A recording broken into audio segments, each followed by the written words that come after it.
Visionary అంటూ సొంత డప్పు కొట్టుకునే చంద్రబాబు పాలనలో ఆర్థిక వ్యవస్థ అగాధంలోకి దిగజారిపోతోంది. సంపద సృష్టిస్తానని బిల్డప్ ఇచ్చిన చంద్రబాబు అప్పులు పుట్టించడానికి నానా అవస్థలు పడుతున్నారు.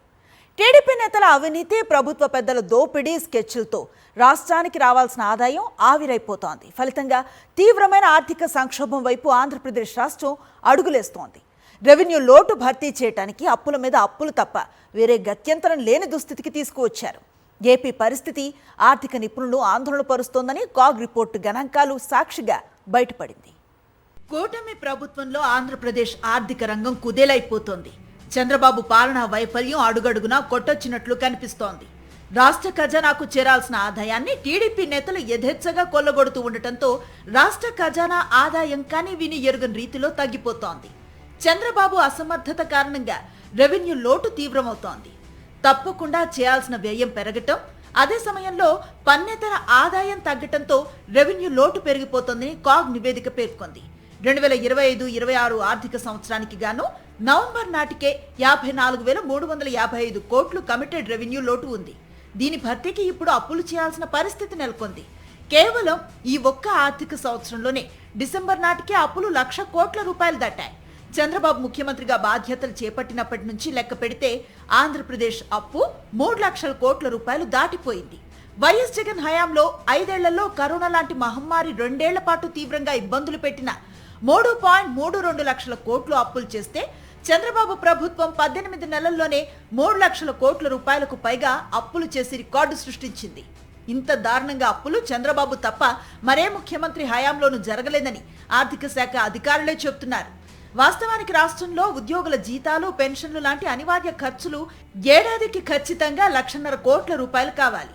ఏపీకి వచ్చే సొంత ఆదాయం సుమారుగా 1,00,000 కోట్ల రూపాయలు మాత్రమే ఉంటుంది. అంటే జీతాలు, పెన్షన్లు లాంటి వాటి కోసం కూడా అప్పులు చేయాల్సిన దుస్థితి.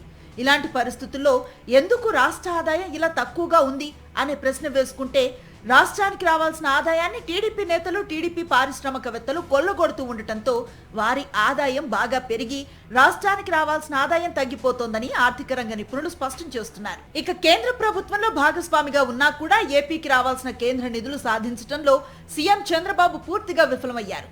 టీడీపీ, జనసేన ఎంపీల మీదే కేంద్రంలో మోదీ ప్రభుత్వం ఆధారపడి ఉందని తెగ గొప్పలు చెప్తారు. తీరా చూస్తే ఏపీకి కేంద్రం నుంచి రావాల్సిన గ్రాంట్లను తీసుకురావడంలో కూడా ఈ చంద్రబాబు, పవన్ కళ్యాణ్ నాయకత్వంలో ఏపీ ప్రభుత్వం ఘోరంగా వెనకబడింది. ఈ ఆర్థిక సంవత్సరానికి గాను కేంద్ర గ్రాంట్లు 32,000 కోట్ల రూపాయలు వస్తాయని రాష్ట్ర ప్రభుత్వం అంచనా వేసింది. తీరా చూస్తే ఈ ఆర్థిక సంవత్సరంలో 8 నెలలకు గాను అంటే నవంబర్ నాటికి కేవలం 7,692 కోట్ల రూపాయలు మాత్రమే వచ్చాయి.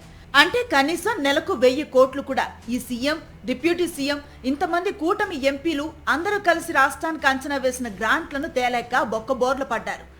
ఇక కేంద్ర పన్నుల వాటాగా రాష్ట్రానికి ఏడాది 40,000 కోట్ల రూపాయలు వస్తాయని అంచనా వేస్తే ఇప్పటి వరకు 26,000 కోట్ల రూపాయలు మాత్రమే వచ్చాయి.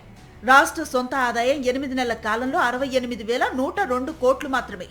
ఈ పరిస్థితుల్లో ఈ ఆర్థిక సంవత్సరం పూర్తయ్యేసరికి ఎంత గింజుకున్నా సరే సొంత ఆదాయం 1,00,000 కోట్ల రూపాయలకు మించి సమకూరే అవకాశం లేదు. ఇలాంటి పరిస్థితుల్లో ఆదాయం ఘోరంగా పడిపోయి ఖర్చులు బాగా పెరిగి ఇక ముందు చేయటానికి వీలు లేనంతగా అప్పులు చేసేసి అంచనా వేసిన గ్రాంట్లు తేలేక జీఎస్టీ నమోదు నెగిటివ్ గా ఉండటం మొదలైనటువంటి ఈ వాస్తవ గణాంకాలు చంద్రబాబు అసమర్థ పాలనకు నిదర్శనంగా ఉన్నాయని ఆర్థిక రంగ నిపుణులు భావిస్తున్నారు.